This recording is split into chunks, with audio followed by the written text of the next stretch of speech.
সুপ্রিয় দর্শক, আসসালামু আলাইকুম। আশা করছি আল্লাহর রহমতে সকলে ভালো আছেন। আজকের শিরোনাম, কোরআনে এই কি বলল, দুইবার মৃত্যু আর দুইবার জীবন। আল্লাহু আকবার, আল্লাহু আকবার। কোরআনে এক আয়াতে আল্লাহ এমন কিছু বললেন যেটা শুনলে গা শিউরে ওঠে, যা শুধু মুখে পড়লেই কাঁপুনি ধরে যায়। সেই আয়াতটি হল সূরা গাফির আয়াত 11। তারা বলবে, হে আমাদের প্রভু, তুমি আমাদের দুইবার মৃত্যু দিয়েছ এবং দুইবার জীবন দিয়েছ। এখন আমরা আমাদের অপরাধ স্বীকার করছি। তাহলে এখন কি কোনো বের হওয়ার উপায় আছে? দুইবার মৃত্যু আর দুইবার জীবন, বিষয়টা কেমন জানি না, চলুন বুঝে নিই।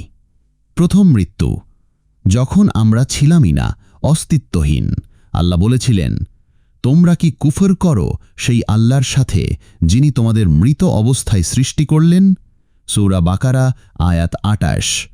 প্রথম জীবন, এই দুনিয়ার জীবন যেখানে আমরা এখন আছি, ইবাদত, গুনাহ, তাওবা সব কিছু এখানেই হয়।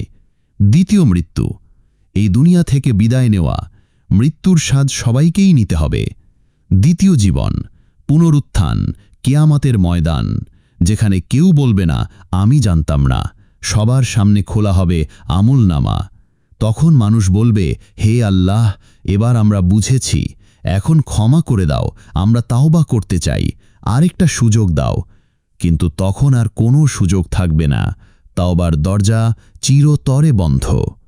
ভাবুন একবার, আপনি জানেন আপনার সামনে আছে মৃত্যু, এরপর আরেক জীবন চিরস্থায়ী। আপনার সময় এখন। এই জীবনই একমাত্র সুযোগ, এখানেই ঠিক করতে হবে জান্নাত না জাহান্নাম। আজই ফিরে আসুন আল্লাহর পথে। এই আয়াত যেন আমাদের ঘুম ভেঙে দেয়।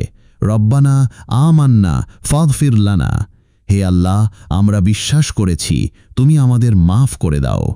আল্লাহ আমাদের হেদায়েত দান করুন, আমিন।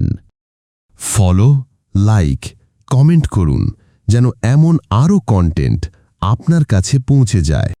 ইসলাম প্রচারে আপনার একটি শেয়ারই হতে পারে কারো হেদায়েতের দরজা।